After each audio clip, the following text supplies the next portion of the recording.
la présence courte, on va dire, de Victor O. Alors en sachant que à l'ordre du jour, en fait, il y a un nouvel album, un collector, que Victor va expliquer et va présenter. Et donc cette date à Paris, le jour de la Saint-Valentin, 14 février, un dimanche, donc 17h, je tiens à préciser. Donc un concert qui va présenter effectivement cette actualité, enfin ce collector. Si on un collector, je sais pas ce que c'est, parce que je sais que tu n'aimes pas dire best-of, en même temps c'est pas forcément un album qui pour sa carrière c'est particulier, c'est un collector. Et donc voilà, Victor O est à Paris jusqu'à vendredi, on fait le tour des médias pour avoir cet album. Et puis pour parler des choses sociales, donc déjà si on pouvait revenir sur l'Atrium. Enfin, on vient de Martinique, il y a eu un concert samedi. Je sais que je suis encore un petit peu. D'abord, bonjour, merci d'être venu à ma rencontre. Je suis arrivé hier et je vais effectivement présenter un album qui s'appelle Le Collector. En fait, l'idée c'était de réunir sur un même support tous les succès, entre guillemets, que j'ai pu avoir pendant 5-6 ans. Et en particulier les titres qui étaient dispersés sur des compilations qui n'étaient pas en mon temps.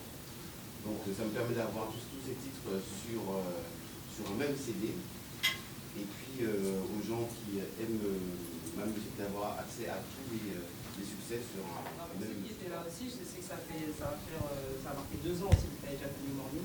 Absolument. Donc l'album Diaspora. Sachant que le collector est sorti, mais que Diaspora est en stand-by, on va dire. On va reprendre la promo de l'album.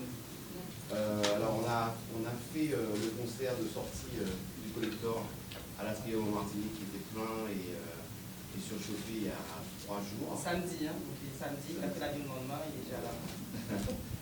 Et c'était vraiment un moment un peu magique parce que l'Atrium c'est toujours une scène particulière parce que le plateau est beau, parce que la salle est belle et puis parce que c'est un rendez-vous tous les 2 ans à mon public martiniquais. Donc voilà, je reviens tout frais de ces bonnes vibrations avec pour projet au mois de février, le 14, jour de la Saint-Valentin, de faire un concert en New Morning, toujours avec mon groupe de Martinique, qui s'appelle le Black Nova Band. Et donc on vient en groupe cette fois-ci. Et voilà, l'idée c'est de faire un concert à 17h. On permet tout amoureux d'enchaîner directement avec un dîner. Voilà. Donc j'ai hâte parce que c'est toujours aussi très particulier de venir jouer à Paris. Et puis voilà. Précis. Bon. Il n'y a pas de hésitation.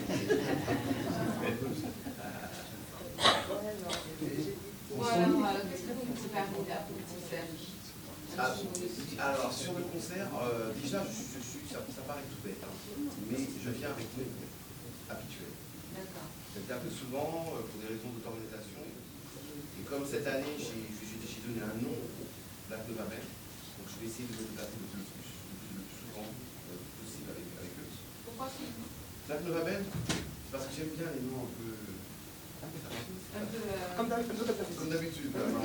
Ma boîte de production s'appelle Black Man Enterprise. Voilà, c'est bon. J'aime bien les trucs. Et Black Nova Band, je les peins parce que moi j'étais fan de plein de groupes, notamment de Magnum Band. Voilà, c'était j'aimais bien aussi. Non, c'est ma génération.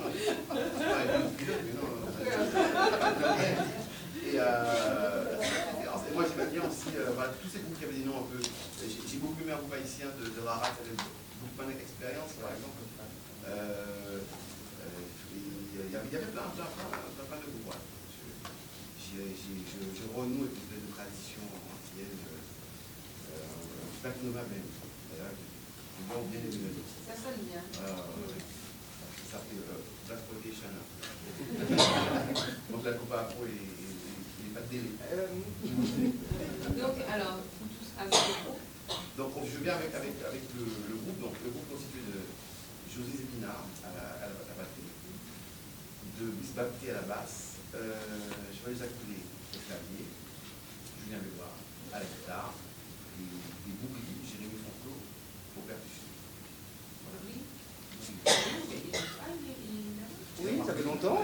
ici depuis 2 ans. Mais il est rentré.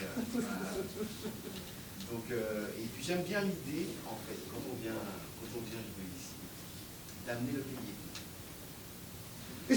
Non, c'est vrai. Non, c'est parce que je trouve que quand la diaspora vient me voir, en fait, pour avoir été longtemps dans la diaspora, je sais que il y a pas un truc particulier quand on a l'impression que je peux débarquer. Puis c'est vrai que les vagues sont différentes. On ne peut pas amener la vague de la veille, du jour. Voilà. Et je suis très content de venir avec vous cette fois-ci. Et donc il y aura certainement des invités. Il y aura certainement comme invité un invité que j'ai eu à l'Atrium qui s'appelle Joe Mitchell, Jonathan Simonnet, de son vrai nom, qui est un chanteur de Sainte-Marie de la Martinique, qui nantait l'adoption depuis 5 ans, qui est vraiment une voix et un personnage à découvrir. Il a donné des frissons aux gens à l'Atrium. Voilà, c'est un personnage qui est à découvrir. Et puis j'espère inviter quelqu'un, mais je ne vous dirai pas. Il y a des garçons. Ce sera non. Justement. Justement. Voilà. J'espère avoir avec moi. Quelqu'un qui est ici en ce moment. Non, je ne sais pas si elle est ici en ce moment. Moi, je sais. Est-ce que tu sais? Moi, je sais. Oui, je sais pas savoir. Tu crois savoir? Je ne suis pas sûr. Il y a 2, je sais. Donc, il y a 2 possibilités. Oui, de quoi la petite devise? La surprise, parce que comme je n'ai pas encore d'informations sur son emploi du temps, je sais que c'est là, elle va venir. Alors, il me semble que c'est dimanche soir. Non, c'est vraiment concert. Non, Non, c'est qu'en fait, la vraie blague, c'est comme c'est Saint-Valentin, on demande aux messieurs après d'aller en venir. Il offre le dîner. Ok, d'accord. Messieurs, vous offrez la place au concert et après vous emmenez madame au restaurant. Il va se prendre un job. C'est vrai, on a l'impression. Travaillons au lit. Est-ce que vous avez rencontré des difficultés, on va dire, pour vos clips et ce que vous dites dans vos textes? Est-ce qu'il y a des normes ou... Non, j'ai eu qu'un seul exemple de...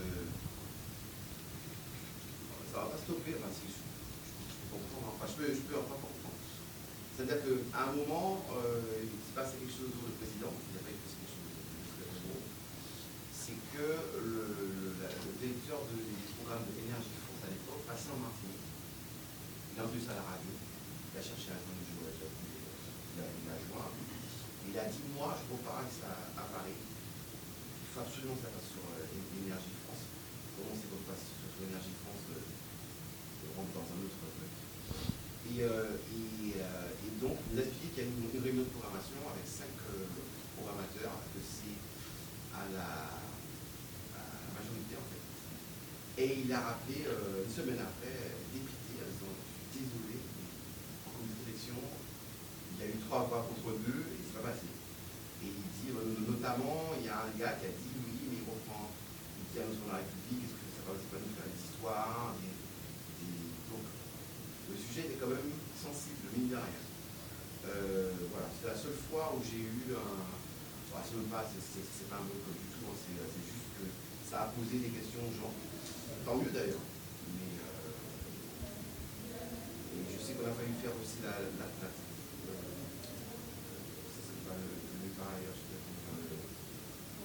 le grand journal, mais c'était encore le par ailleurs, il me semble. Mais ça s'était pas fait, j'ai pas compris pourquoi, parce que on était vraiment trop proche de le faire, ce qui aurait été un problème de cette histoire. Mais voilà, enfin, c'est le seul truc un peu étrange. Mais sinon, non, je ne suis pas polémique à ce point-là. Enfin, c'est pas forcément polémique, mais il faut savoir. En ce moment, c'est vraiment...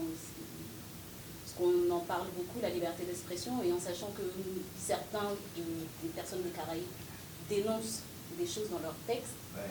Donc on peut avoir des... C'est-à-dire qu'en fait, je suis rarement au contact des gens, ça pourrait un petit peu déranger. Je sais que c'est toujours savoureux quand on joue avec des alliances françaises, et que des fois on joue avec M. l'ambassadeur là, et chanter à Boubacar.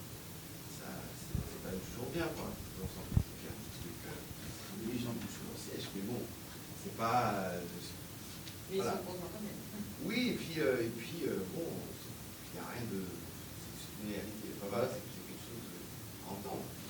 Je compte beaucoup sur Marianne,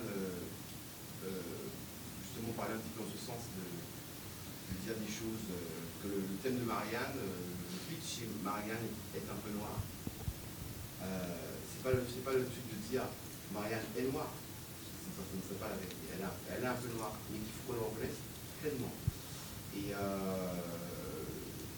dedans, je raconte en fait quelque chose, je reprends quelques points qui m'avaient un peu interpellé, notamment c'est parti de cette chanson de l'histoire de Sarko qui disait, Sarkozy, qui disait, je pense qu'elle l'a, sur le principe, il n'y a rien de choquant, sauf que l'amour, ça n'a de valeur que si c'est réciproque. Donc, pour que dire à quelqu'un, aime-moi, moi, il faut que tu puisses avoir la voilà. C'était ça l'idée. Et à partir de là, voilà, et puis il y avait cette idée que, oui, la France est un pays, c'est notre pays, on a beaucoup de mal à le dire, d'ailleurs, aussi exactement le métier, parce que, évidemment, il est un peu rebelle, mais c'est notre pays. Mais il faut que la France fasse un peu sa mue, c'est-à-dire qu'aujourd'hui, Marianne, elle est au minimum un peu méditerranéenne. Peut-être qu'elle sera appelée peut-être Toufika, je ne sais pas. mais voilà, Marianne, c'est le fruit d'un mélange. Et la France d'aujourd'hui n'est certainement pas la France de Morano, la France blanche judéo-chrétienne. Bizarrement, moi j'ai jamais joué, ni à Bordeaux, ni à Toulouse. J'ai joué à Marseille, par un hasard. Je n'ai jamais joué à Lille, jamais joué à Nantes. C'est incroyable. C'est incroyable qu'il n'y ait pas une maison des arts qui nous ait programmé. Je ne parle pas totalement de moi. Donc il faut se poser la question de pourquoi. C'est parce qu'en fait, les tourneurs qui ont la possibilité de proposer des ont un a priori formidable, formidablement négatif sur la musique antillaise. Oui, donc là, c'est pas quoi, des salles, c'est quoi? Et des salles, parce que finalement, je ne sais pas moi, une salle, la Maison des Arts de Bordeaux, machin, a fait une programmation. Si elle a envie d'avoir la musique antillaise, elle s'intéresse. Mais c'est aussi à nous à le faire. Donc, c'est plus ça, c'est plutôt nous à faire le travail. Mais la musique antillaise, quand ça passe bien, le machin passe bien. Non, mais tu prends les mauvais exemples. C'est pourquoi? Parce que Kassav et les autres machines, c'est des trucs à part. Et Kassav et les autres machines, avec tout le respect que j'ai pour eux, c'est eux qui nous ont fait. C'est une musique qui a 30 ans. Kassav, c'est un groupe qui fonctionne parce qu'il a eu un succès populaire antillais extraordinaire. Kassav a monté dans la communauté antillaise des 100-120 000 albums, ce qui est énorme. Des disques d'or, à l'époque, le disque d'or était à 100 000. C'est pas pour rien qu'ils ont fait le Stade de France. Voilà, Stade de France. C'est Kassav, c'est un groupe qui se porte par lui-même. Hein. C'est pas, si tu veux, c'est parce que Kassav est trop fort que c'est imparable. Mais il ne faut pas oublier que Kassav tire sa force de sa très grande époque, il y a 15 ans, 15-20 ans. Et si tu veux, les artistes aujourd'hui, alors Kassav, c'est pour ça que c'est pas le bon exemple, parce qu'on ne peut pas se comparer à eux. C'est une locomotive. C'est une locomotive. Kassav, c'est les Beatles. C'est vraiment ça. Et donc, nous, derrière, on a une difficulté parce que, en fait, ça a une explication. C'est que pendant 20 ans, il y a une chape de plomb sur la musique antillaise qui était le zouk love. Alors, je le dis très affectueusement. Il y a eu le zouk love et le mauvais zouk love qui a donné à la musique antillaise une image variétisée qui n'est pas la vraie photographie de ce qu'est la musique antillaise. Et ce qui fait que les gens qui font des tournées, des festivals, se sont dit ce n'est pas une musique de festival. Et ce n'était pas une musique de festival. Ce qui fait que tous les gens qui arrivent derrière qui disent musique antillaise, On dit, ouais, mais non, mais c'est pas musique de festival. Or, ce qu'on fait, moi, c'est musique de festival. Ce qu'ils y fait, ce que Dominique Coco, un mec comme Dominique Coco, il fait mon truc de festival. C'est ce qu'on appelle la musique du monde. Voilà, musique du monde, voilà. Et donc, on n'est même pas dans la musique du monde parce que les gens se disent, par exemple, un tourneur américain, ils se disent, ouais, musique antillaise. Non, mais c'est une espèce de variété française tropicalisée. Donc, pour eux, c'est une sous-catégorie de la variété française qui, elle, ne s'exporte pas. Donc, voilà, donc on est mort dans un truc. Mais il y a de la place, pour répondre à la question, il y a de la place pour des détournés en se basant sur la communauté. À Bordeaux, Bordeaux, on appelle ça, je sais pas. Toulouse aussi, Montpellier aussi. À la place de la Martinique,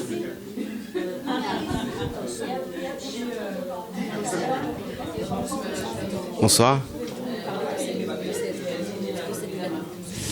Alors, je serai en concert le 14 février au New Morning à Paris.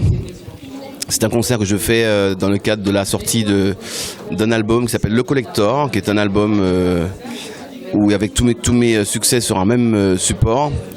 Je viens de faire le concert à la Martinique et je viens faire le même concert au New Morning avec mon groupe qui s'appelle le Black Nova Band. Et j'aime toujours particulièrement jouer à Paris parce que c'est une occasion de rencontrer à nouveau la diaspora et mon public parisien. Il y a toujours des ambiances très très particulières et particulièrement chaudes. Alors quels sont les deux titres phares de cet album et peut-être un spectacle dans le concert? Alors les titres forts, alors, il y a un inédit qui s'appelle No Limit. Et puis sinon tout le reste sont des titres forts parce que à chaque fois c'est des titres qui ont bien marché, qui ont eu des gros succès comme Vinidou, Chacha, Maman m'a dit, Révolution Caribéana, Président Aboubacar. Voilà, tous ces morceaux-là seront dans le live. Alors on va juste faire une petite aparté pour parler de la jeunesse antillaise. Et si vous pouvez nous donner dire ce que vous pensez de la jeunesse antillaise, et puis dans la deuxième. D'accord. Alors, moi, je suis un pro jeunesse, un pro jeune. Je n'aime pas du tout les discours stigmatisants, faisant de la jeunesse antillaise quelque chose des gens moins bien ou plus ou différents. Ou voilà. Moi, j'aime qu'on porte un regard positif sur notre jeunesse. Aux Antilles, il y a une jeunesse très dynamique, à la fois qui est aussi très très marquée par le chômage, parce que c'est chez les jeunes qu'il y a le plus de chômage, mais c'est une jeunesse très très très dynamique, très très éduquée, contrairement à l'idée qu'on voudrait en donner, et avec beaucoup de gens de niveau. Alors comme partout, à cause de certains problèmes sociaux, il y a des petits soucis de violence, comme dans beaucoup d'autres catégories jeunes. Mais je ne veux pas qu'on stigmatise nos îles en disant que la violence serait plus forte qu'ailleurs. C'est simplement qu'elle est plus visible, parce que les territoires sont plus petits, donc la caisse des résonances est plus forte. Et puis, j'ai une vraie pensée pour la jeunesse antillaise et la diaspora ici, parce que c'est toujours une difficulté particulière de se positionner tout en étant français à part entière, de défendre certaines spécificités d'origine et de pouvoir se mouvoir dans la société française telle qu'elle est organisée, en faisant de cela une force et éviter que les autres n'en fassent une faiblesse, alors que nos spécificités antillaises doivent porter notre jeunesse antillaise. Alors, est-ce que vous avez un avenir positif pour notre jeunesse, en sachant qu'en ce moment, il y a beaucoup de choses qui décantent? Qu'est-ce que vous voyez pour les jeunes? Alors moi, je dis toujours un truc aux jeunes qui me disent « Oui, mais il y a le plafond de verre, c'est compliqué ». Tout ça, c'est vrai. Il y a des limitations non écrites, mais qui existent. Mais la vérité profonde, c'est qu'il n'y a pas de limitation. À partir du moment où un homme a l'intelligence, a la stratégie et a l'ambition, il peut aller n'importe où. Voilà. Je crois que les histoires d'origine ne peuvent arrêter quiconque dans aucune intention, et encore plus en France, parce que finalement, on a une tendance aussi à critiquer notre pays en disant ouais, là, là. Mais c'est un des pays où il y a le plus de possibilités de liberté. Et puis pour finir, je dis toujours aux jeunes Antillais qui me disent ouais, mais c'est compliqué. N'oubliez jamais que le président du monde est noir, avec des défauts, mais voilà. Donc ça veut dire que c'est l'exemple même qu'une stratégie et une vraie envie, on peut arriver. Voilà. Alors, on va juste rappeler la date du concert. Alors, New Morning, 14 février, à 17h. Alors, est-ce qu'on aura l'occasion de vous voir avant cette Non, parce que je repars aux Antilles, entre-temps, où je fais d'autres lives, et je reviens pour celui-là. Moi, je prêche pour un truc depuis un moment. S'il doit avoir l'intervention des régions, parce qu'il y a plein de choses. Donc, il y a les Antilles, il y a de la diaspora ici. C'est une complexité, parce que les Antilles et la diaspora ont une spécificité, mais ils sont à la fois noyés dans le tout d'Île-de-France. Bref.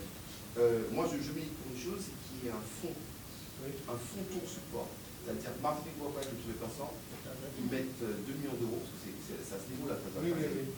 Et on sélectionne chaque année pour 3 ans une série de groupes, parce qu'il faut que les groupes puissent tenir la route aussi.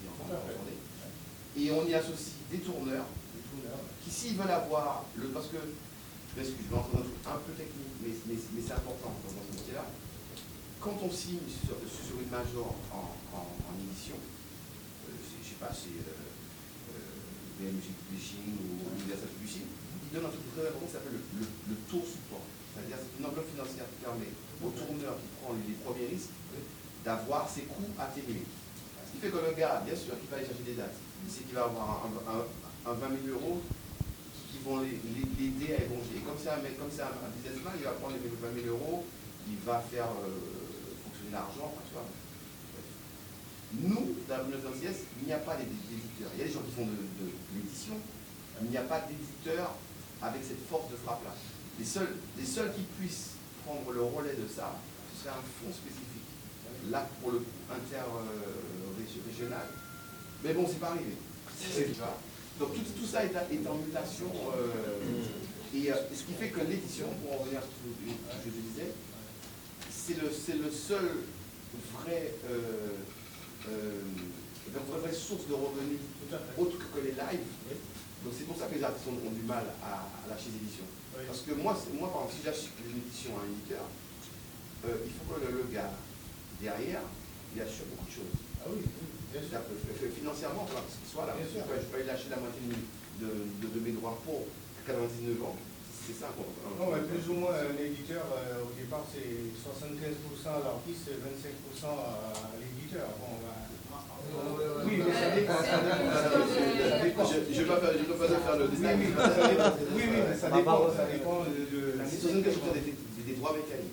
Mais sinon, les droits d'auteur, passage de royalties, c'est 50%.